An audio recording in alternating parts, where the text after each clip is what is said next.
I don't know if I feel ready to, but I'm ready. Ready or not. Got up early and heading up in the dark, hoping to at least be on the ridge by the time the daylight starts creeping over the horizon. Hoping that there's an elk somewhere that's visible, or at least a track we can follow. Take a picture of the track. We're in here 8 miles or so and brought the llamas in and anticipating elk frolicking on every open hillside, and that has not been the case. But gotta be one somewhere. We saw a couple the first full day we were in here, a couple bulls, a spike and a 5-point, but that's not what we packed all the way in here to find. So we're hoping a big one gets lazy and steps out on an open hillside today, and then we can build a fire and cook backstraps. That'll be delicious. Because I want a fire. I want a fire right now, but John said if we build a fire we'll never leave, so we better leave. Yeah. Or we'll never leave.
Mountain 1,500 feet.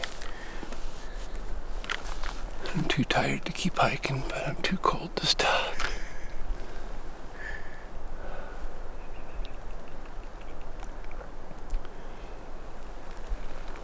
This is brutal.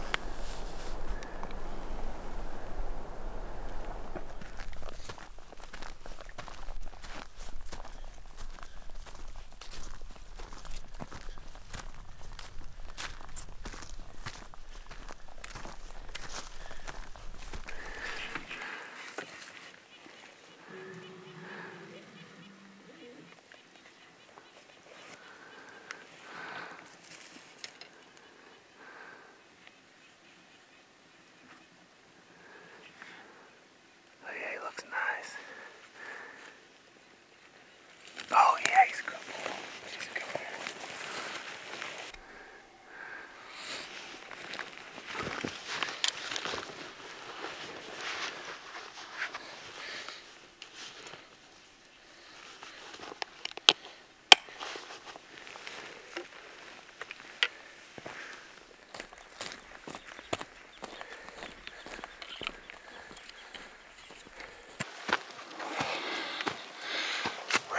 The mountain, we just spotted a pretty decent bull across the drainage from us. It's about 850 yards. We're moving up around the backside of the mountain, try and get a little closer, see if we can't get better eyes on him, get in position for a shot.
He's a strong 6. I can't tell how wide he is, but he's a good bull. After what we've been seeing in 4 days. Oh, wait, he's a great bull. Yeah. Oh, shoot. Nice shot, Corey.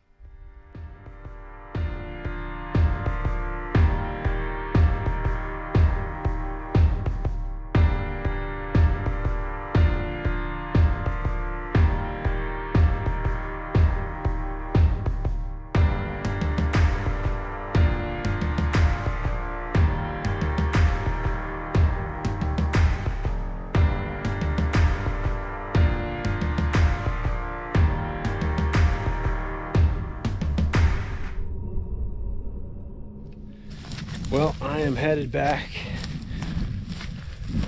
to camp to get the llamas. I left Corey and Donnie back in the draw there. They're gonna work up the bull, get them all taken apart. I've probably got maybe an hour back to camp. I'm moving pretty quick, so hopefully it'll go fast.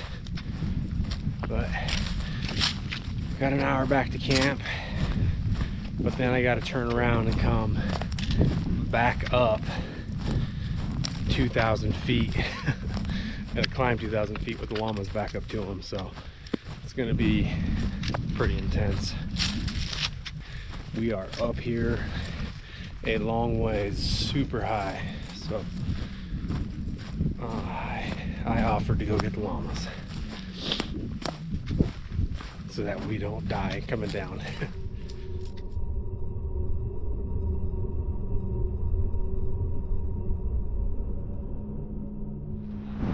All right, got 2 of the llamas saddled up, and we are back on the trail heading up to Corey and Donnie. They probably pretty close to having that bull taken apart. So, but we've got like a 2-hour climb, so it'll be there. We probably won't be there till about 5. So, well, we'll see how these guys climb. Oh, these llamas are impressive. So far, so good. We're not through the steepest part yet, but we came clear down there in the bottom, and we still got to climb that. But just taking our time zigzagging up the hill, and they're climbing like champs.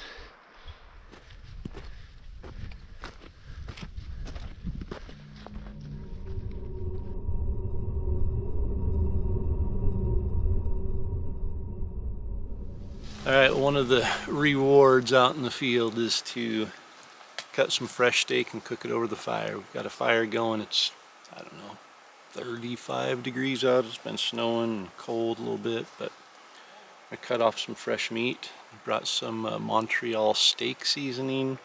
We're gonna put it in a bag and shake it up and cook it over the fire. Created you guys' food. I found honey stinger, energy gummies, and a Blaze, Mountain Ops Blaze bottle. I totally went through your guys' food and grabbed those 2 things. Good. I grabbed one of Donnie's Blaze, and I don't know who left the energy honey stingers out, but I pounded it. Yeah, pounded both of them. Ran up the hill. I didn't run, but oh yeah. I mean, I was trying to take it fairly easy. John showed up just in time.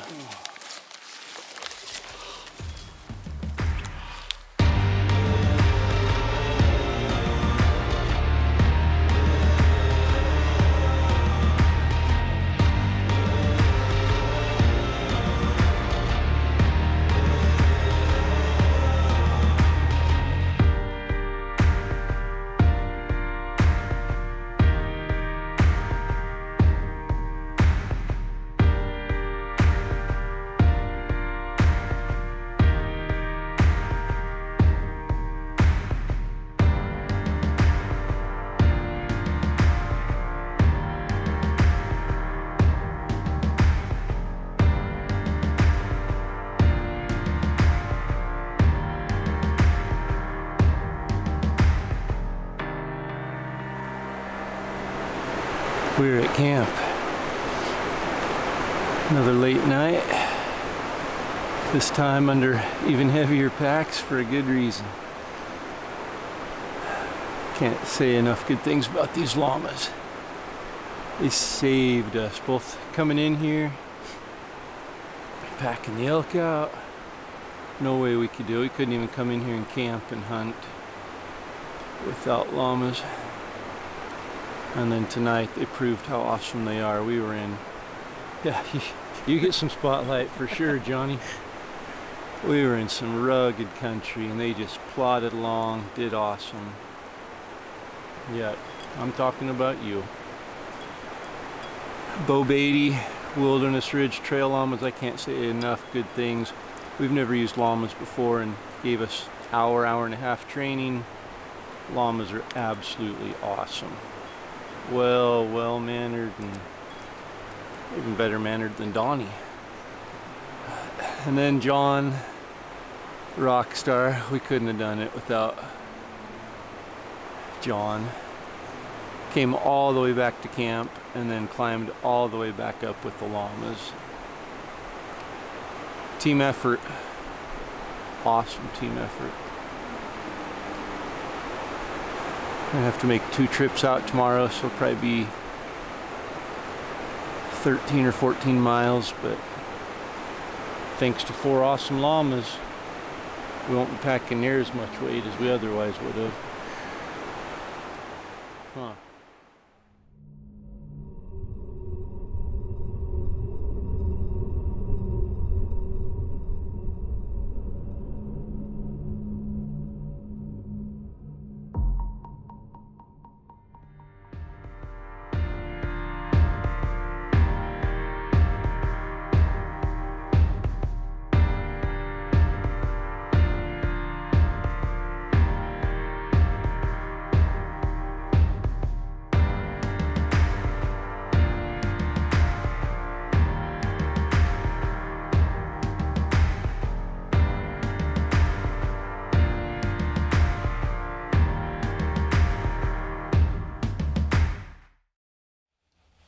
Boom!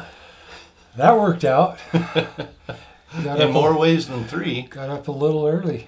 Yeah. We'll talk more about that in a bit, but that was, that's the second elk I've ever shot in my life with a rifle. Yeah. And the last one was 19 or 20 years ago. Yeah. So I shot out one once before. You know, so I have to give credit to John. John went all the way back to camp. 3 miles, something? Yes. And steep. You know how steep this country is. He dropped from where we were at the elk elevation all the way back down to camp, got the llamas, and came back up. We could have packed it out. I mean, we probably could have put it on our backs and got out of there, the 3 of us. It would have been heavy and miserable. But John wanted to use the llamas the way we had brought them to be used. And he volunteered to go back while we were cutting it up. Donnie, we got up there and I turned around and said, paper, rock, scissors, and he's like, no, you shoot it. Yeah. And, you know, little tear in the eye, I was like, gosh, such a generous guy, so kind. And, you know, I'm just sitting there going, I'm such a jerk. I'm selfish and I'm really beating myself up because Donnie is so generous and kind. So I get on the elk and I'm like, hey, you guys ready? And I glance over and Donnie's got his rifle set up. I'm like, why is your rifle set up? And he's like, I just felt bad because you missed in Montana last year, so I was letting you go first. And I think he set his rifle up thinking I'd miss again and he'd get to shoot it anyway. So I was ready. The verdict's still out on whether or not he was truly being selfless there or not. I was. He was. Yeah. So awesome. Dropped the elk and beautiful 6-point bull. You know, I think that's what we went to that area to find. It was a mature bull, and you know, we didn't see very many animals. In fact, that was the only mature animal we saw. The only bull other than the 5-point, I guess. So not a lot of elk, but paid off. And Donnie mentioned at the beginning, getting up early, but that's today's strategy for success is what we found was it was taking 3 hours to hike up the mountain and get up high enough to where the elk were. Just 3 hours of hiking hard. And by the time we'd get up there, it's warmer still. It's what, the 19th, 20th of October, maybe a couple days later than that.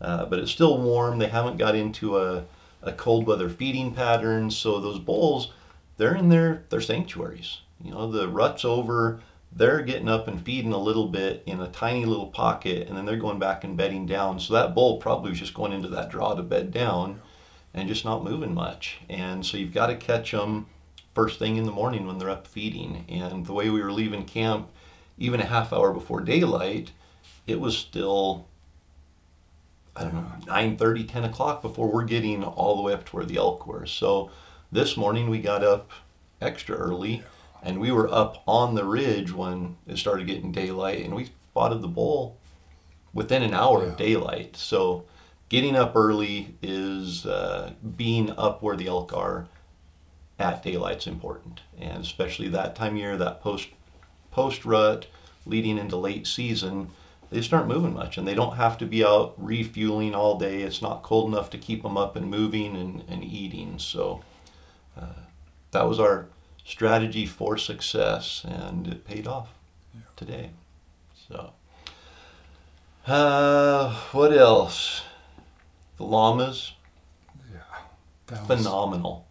You saw John bringing them up the hill, and I'm sure everyone was nervous when they heard John was going to be on tonight's episode, that he was going to have his shirt off again like last year, but he kept it on, at least on camera. You know, when he got back up there, he was wringing wet with sweat, and I think he took it off to dry out a little bit. But he knew better than to take his shirt off. He has a non-exposure part in his contract. So after last year, I thought, man, gotta keep this PG. Yeah. But John was a rock star. He went back, got the llamas. The llamas were rock stars. Nasty, steep, rugged country that he brought them up through, and you saw that in the episode.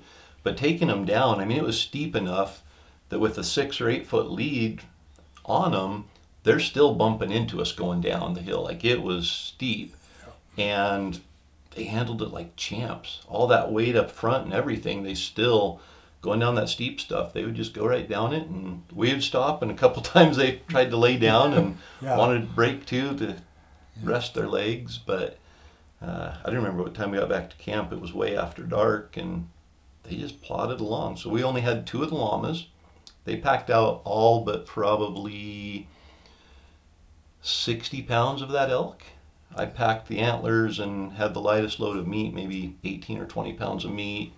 I think Donnie and John each had probably 25 pounds or so of meat.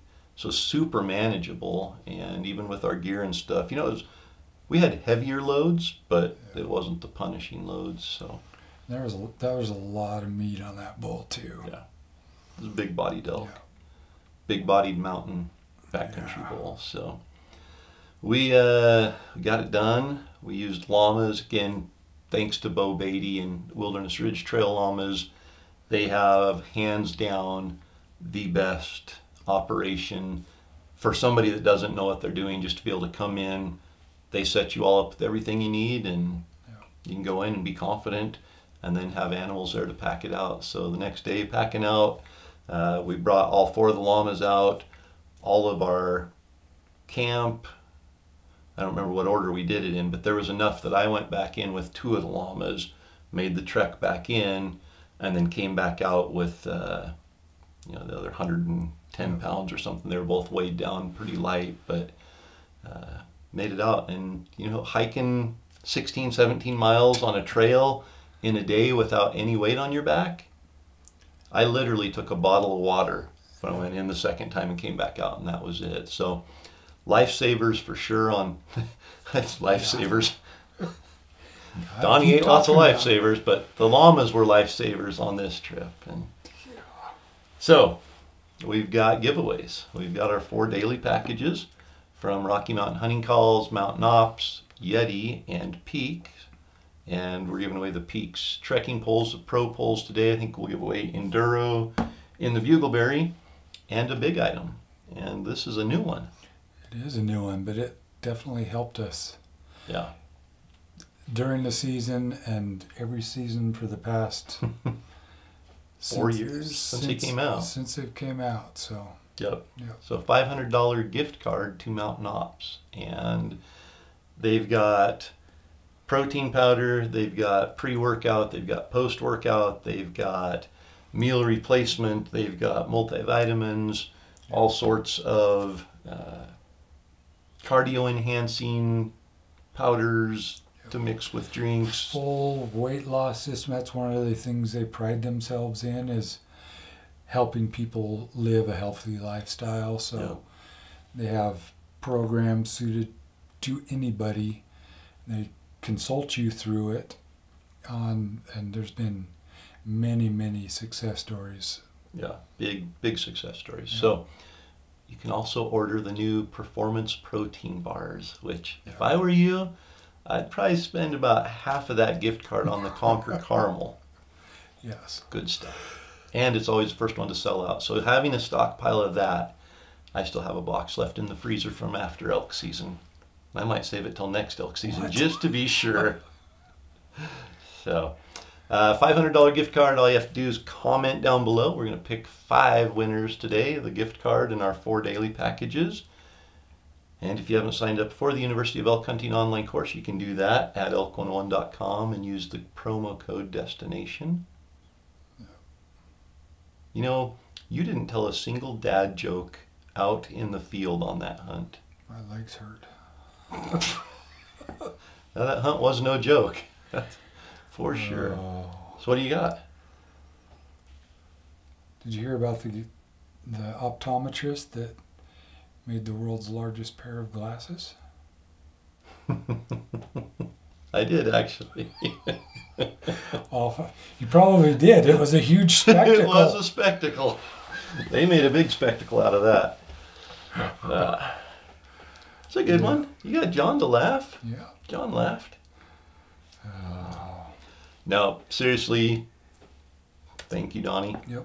Donnie gave me that shot, and it's, like I said, it's a team effort. And Donnie being selfless, John going back and getting the llamas, I pulled the trigger, but wouldn't have happened without great hunting partners and great friends. So that's part of our love for hunting, and sharing that together is just that camaraderie and just knowing that Donnie's got my back, John's got my back, and if I'm struggling, they're picking me up. If they're struggling, I'm making fun of them, and it just all works out. So tomorrow we get to hunt with Sam. Yes, we do. So my son Sam last year shot his first elk with a rifle, and this year he's wanting to get after it with a bow. So we've got a handful of episodes hunting with Sam. So we're going back in time to September and taking Sam out archery elk hunting over the counter in Idaho. That's something we haven't talked a lot about. Maybe we can talk about that tomorrow. Just the hunts we do, they're over the counter. I don't know, but I don't think we had any draw hunts this year in Destination Elk. So over the counter, public land. Speaking of public land, Rocky Mountain Elk Foundation. If you're not a member, please become a member of the Rocky Mountain Elk Foundation. They are doing more. They've opened up now, I think, 8 million acres of habitat that's been enhanced or access has been opened.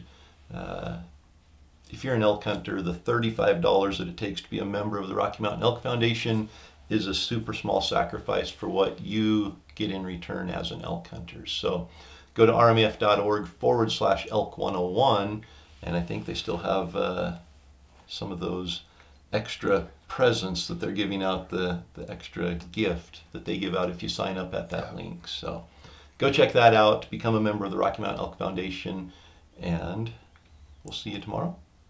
Anything else? We will. Okay. Do you dream of going on a do-it-yourself elk hunt but don't know where to start? Or have you previously hunted elk but failed to fill your tag? Are you simply looking to increase your success and become a more consistently successful elk hunter? If you answered yes to any of these questions, the University of Elk Hunting online course is for you. Click here to learn how the University of Elk Hunting online course can help you maximize your elk hunting success.